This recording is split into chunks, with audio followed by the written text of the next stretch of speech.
Perfecto. Buenos días a todos.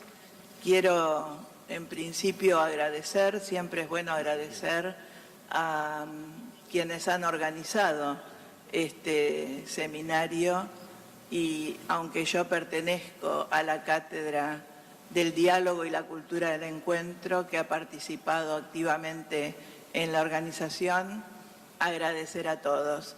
Agradecer también a los panelistas que me precedieron porque es bueno escuchar y aprender.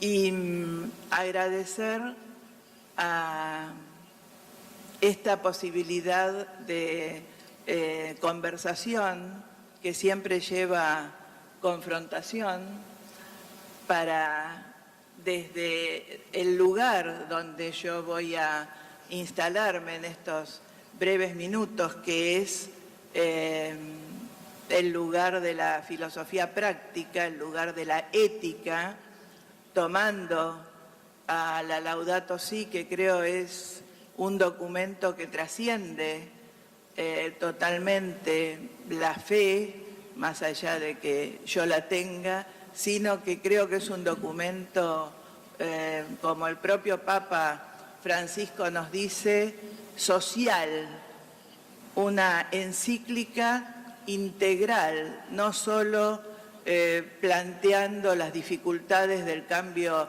climático desde la ciencia, sino también desde la ética, desde la política, desde la espiritualidad. Y quiero también decir que el problema del cambio climático efectivamente es un problema. No todo cambio es positivo.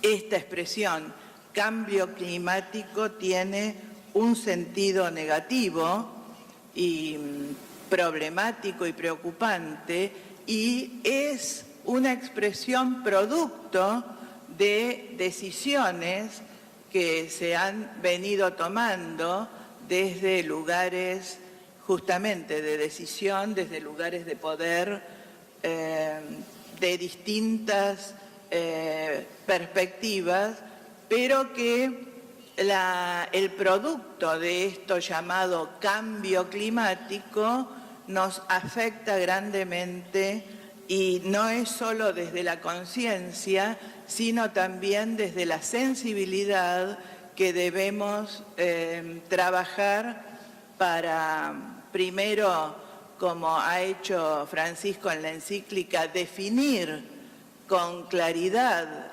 esta problemática que nos atraviesa a todos y por lo tanto es cultural, ética y social, para también, como decía ayer Monseñor Sánchez Orondo, ver si es posible actuar juntos. Dicho esto, tomaré algunas de las advertencias, ya que la Laudato es un documento muy profundo y extenso que hace Francisco en esa encíclica, y quiero vincularlas con la preocupación por una cultura tecnocrática e individualista que promueve también una ética de la sospecha del otro diferente. Estábamos recién escuchando al obispo en ese planteo.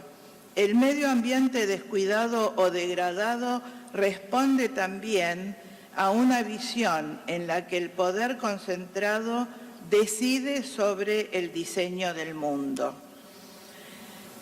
Desde Latinoamérica, el problema fundamental que nos plantea el cambio climático,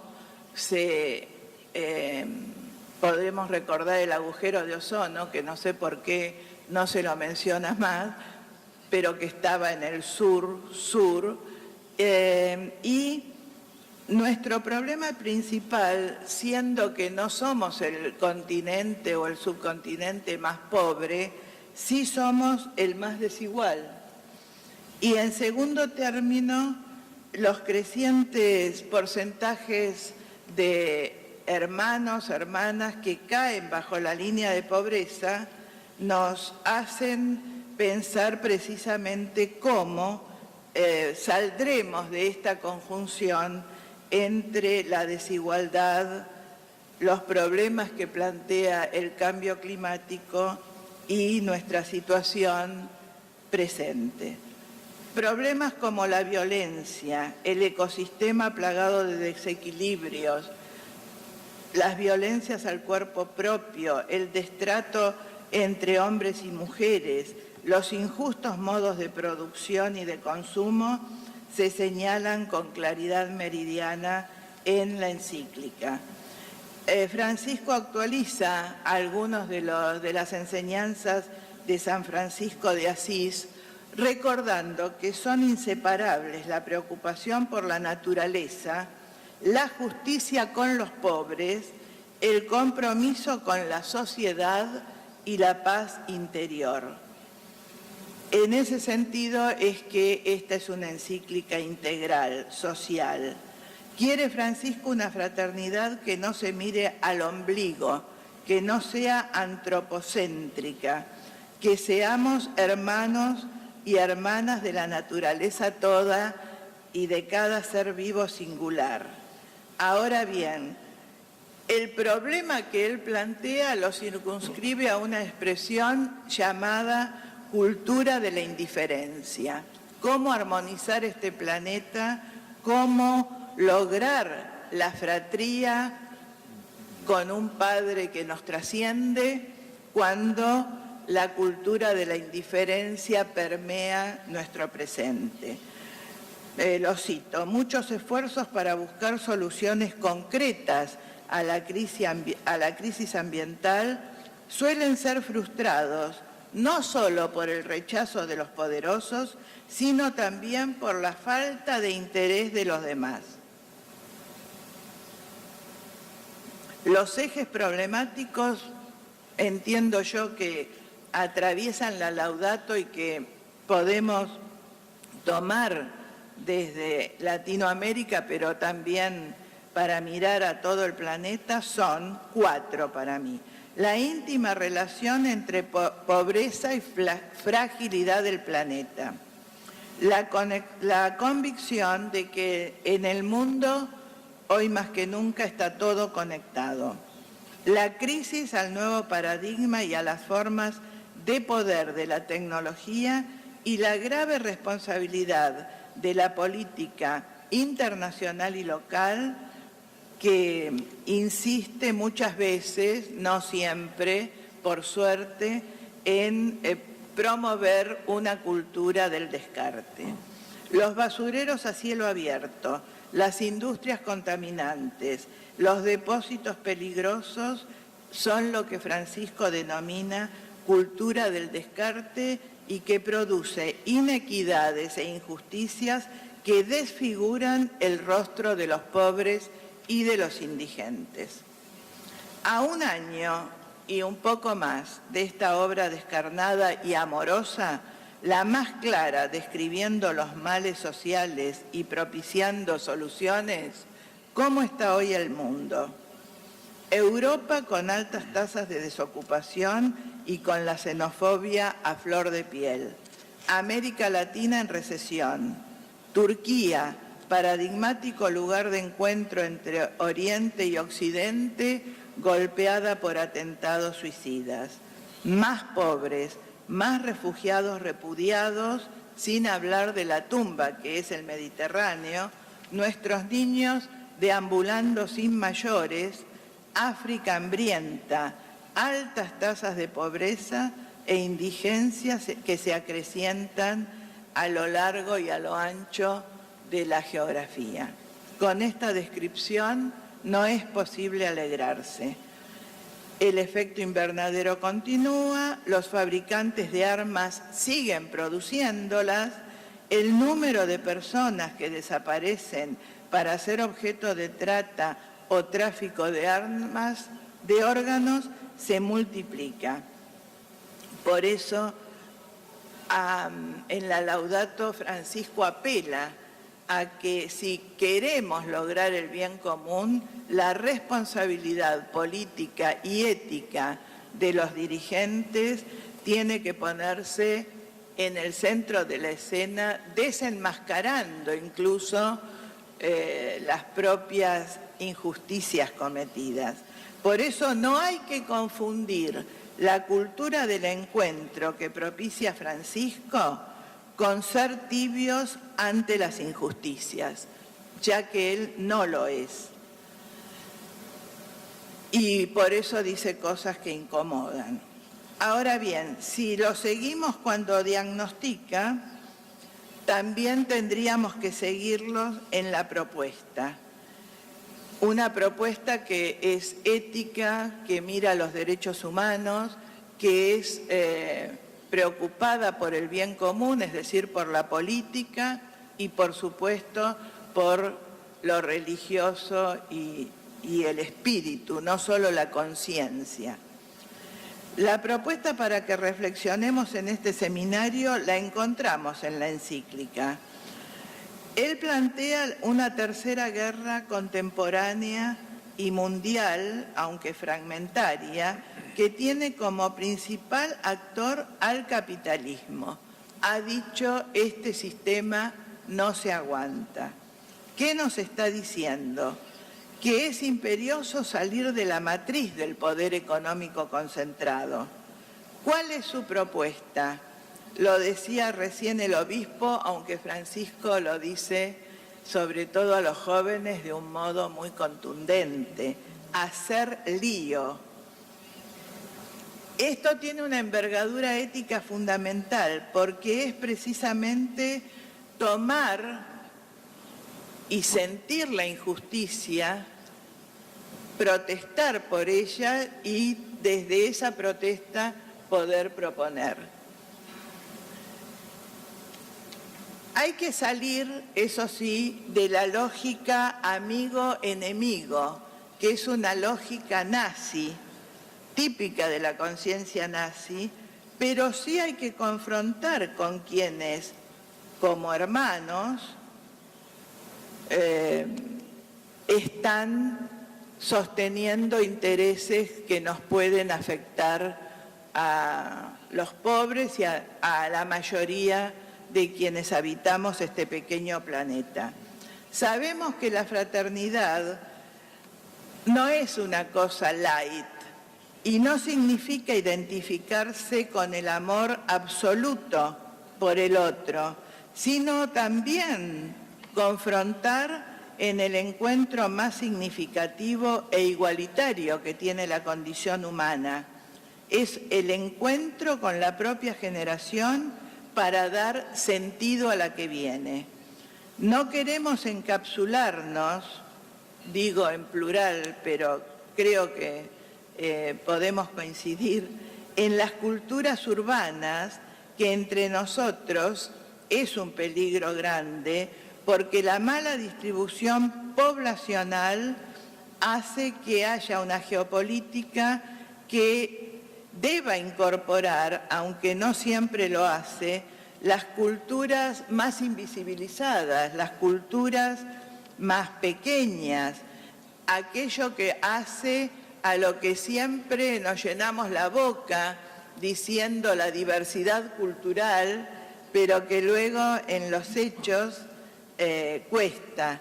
Por lo tanto, salir de la lógica amigo-enemigo es también salir de la lógica de la superioridad del blanco, cristiano, urbano, pudiente, que muchas veces se concentra en una cultura del desprecio hacia las culturas precolombinas, digo yo, indígenas, dice el obispo, y creo que hay que reflexionar mucho porque no somos solo productos de la migración europea, sino que tenemos que ensalzar nuestro mestizaje y respetarlo, porque muchas veces nos alegramos de que Buenos Aires sea la única ciudad que tiene una esquina donde se cruzan las calles Estado de Israel y Palestina. Pero esos gestos simbólicos no bastan si no actuamos juntos en contra de quienes están produciendo el mal. Cuidar la casa común es rechazar también que los lagos, los ríos, los acuíferos sean patrimonio de particulares. Y recordar que a los políticos se los convoca desde la encíclica y por supuesto desde el Papa a actuar por el bien común, a legislar para el bien común. Y es bueno recordar que lo común es lo contrario de lo propio. El bien común es el que resulta necesario preservar en los distintos bienes comunes que hacen a nuestros derechos fundamentales, al agua, a la alimentación, al trabajo digno, al techo.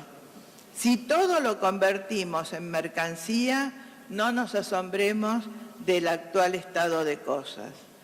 Y por eso, aún con las críticas que se merece el estado actual de la educación, hay que seguir apostando por ella, bajando las exigencias de la competitividad individual en las disciplinas, en el deporte y aún en el ocio, para fomentar una ética de la solidaridad. Por último, si la ética significa recoger los valores creados en y desde la comunidad, mirar hacia los pueblos precolombinos en lo que tienen de respeto hacia la Pachamama e incorporar a la educación valores que compartimos, pero muchas veces denigramos, es una propuesta sencilla, pero que requiere de mucho trabajo educativo y amoroso para llevarla a la práctica.